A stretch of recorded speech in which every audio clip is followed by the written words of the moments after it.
എപ്പോഴും നമ്മൾ തണ്ണിമത്തൻ അതായത് വത്തക്ക വാങ്ങിക്കഴിഞ്ഞാൽ അതിൻ്റെ ആ ഒരു ചുവന്ന കളറിലുള്ള പീസസ് ഒക്കെ എടുത്തു കഴിഞ്ഞ് അതിൻ്റെ തോട് അങ്ങോട്ട് കളയാണല്ലേ ചെയ്യുന്നത്. അപ്പോൾ ഇനി ഇതിൻ്റെ തോടും കളയണ്ട കേട്ടോ. ഇത് വെച്ചിട്ടൊരു അടിപൊളി ആയിട്ടാണ് നമ്മളിന്ന് ഉണ്ടാക്കാൻ പോണത്. അപ്പോൾ ഞാനിതാ ഈ തോടിൻ്റെ തൊലിയൊക്കെ ഒന്ന് ചെത്തി മാറ്റാണ്. എന്നിട്ട് നമുക്കിത് ചെറിയ കഷ്ണങ്ങളാക്കിയിട്ട് മാറ്റി വെക്കാം. ഇത് വെച്ചിട്ടൊരു ഡ്രിങ്കിൻ്റെ വീഡിയോ ഞാൻ മുമ്പ് ചെയ്തിട്ടുണ്ടായിരുന്നു കേട്ടോ. അത് ട്രൈ ചെയ്തിട്ട് കുറേ പേര് നല്ല ഫീഡ്ബാക്ക് തന്നിട്ടുണ്ടായിരുന്നു. അതുപോലെ നിങ്ങൾ ഇതും ഉണ്ടാക്കി നോക്കണം കേട്ടോ. അപ്പോൾ ഇതാ തണ്ണിമത്തൻ തോടൊക്കെ കഷ്ണങ്ങളാക്കി മാറ്റി വെച്ചിട്ടുണ്ട്. ഇനി ഒരു ഇരുമ്പ് ചീനച്ചട്ടി ചൂടാക്കിയിട്ട് അതിലേക്ക് 2 ടേബിൾ സ്പൂണോളം വെളിച്ചെണ്ണ ഒഴിച്ചു കൊടുത്തിട്ടുണ്ട്. എണ്ണ ഒന്ന് നല്ലപോലെ ചൂടായിട്ട് വരുമ്പോൾ 1/2 ടീസ്പൂൺ കടുക് ചേർത്ത് കൊടുക്കാം.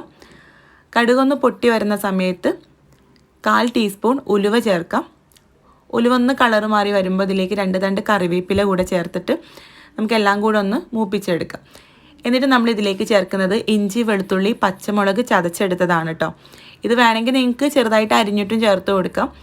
ഞാനിവിടെ ഒരു 15 അല്ലി വെളുത്തുള്ളിയും ചെറിയൊരു കഷ്ണം ഇഞ്ചിയും 3 പച്ചമുളകുമാണ് കേട്ടോ ചതച്ചെടുത്തിട്ടുള്ളത്. ഇനി നമുക്കിത് നല്ലപോലെ ഒന്ന് ഇളക്കിയെടുത്ത് ഇതൊന്ന് മൂപ്പിച്ചെടുക്കണം.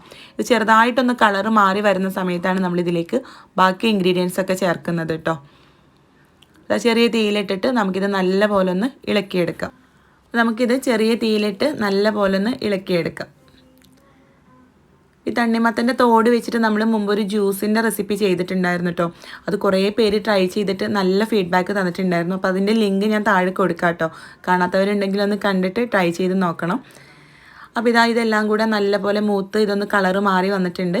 ഇതിലേക്ക് നമുക്ക് 1/4 ടീസ്പൂൺ മഞ്ഞൾപ്പൊടി ചേർത്ത് കൊടുക്കാം. 2.5 ടീസ്പൂൺ കശ്മീരി മുളക് പൊടി ചേർക്കാം. സാധാരണ മുളക് പൊടിയാണെങ്കിൽ 1.5 ടീസ്പൂണൊക്കെ മതിയാവും കേട്ടോ. ഇത് ഞാൻ നല്ലൊരു കളറിനും കൂടെ വേണ്ടിയിട്ട് കശ്മീരി മുളക് പൊടിയാണ് ചേർത്തിട്ടുള്ളത്.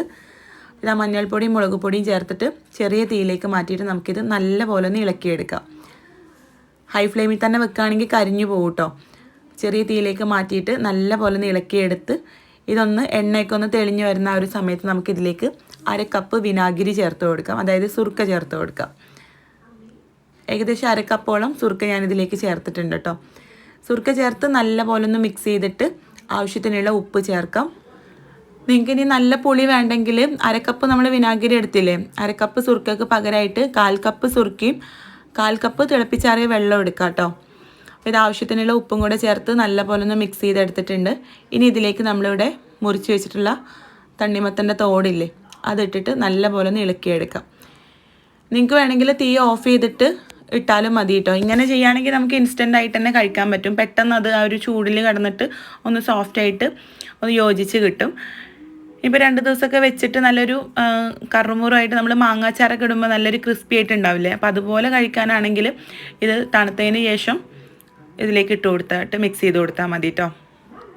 അപ്പോൾ ഇതെല്ലാം കൂടെ നല്ലപോലെ ഒന്ന് മിക്സ് ചെയ്തെടുത്തിട്ടുണ്ട്. ഇനി ഒരു 1/4 ടീസ്പൂൺ കായപ്പൊടി ചേർത്ത് കൊടുക്കാം. അതുപോലെ തന്നെ 1/4 ടീസ്പൂൺ ഉലുവാപ്പൊടി കൂടെ ചേർത്ത് കൊടുക്കുന്നുണ്ട്. എന്നിട്ട് നല്ലപോലെ ഒന്ന് മിക്സ് ചെയ്ത് ചൂടോടെ തന്നെ നമുക്ക് സെർവ് ചെയ്യാം. ഇതിപ്പോൾ ചൂടോടെ തന്നെ ചേർത്തുകൊണ്ട് നമുക്ക് അപ്പം തന്നെ കഴിക്കാൻ പറ്റുന്ന ഒരു പാകത്തിൽ അതിലേക്ക് ഉപ്പും പുളിയൊക്കെ പെട്ടെന്ന് പിടിച്ച് കിട്ടും കേട്ടോ. ഇത് പെട്ടെന്ന് തന്നെ ചൂട് തട്ടിയ സോഫ്റ്റ് ആവുന്നതാണ് ഈ ഒരു തണ്ണിമത്തൻ്റെ തോട്. പിന്നെ നമ്മുടെ തണ്ണിമത്തൻ്റെ തോട് വെച്ചിട്ടുള്ള അടിപൊളി അച്ചാർ ഇവിടെ റെഡി ആയിട്ടുണ്ട്.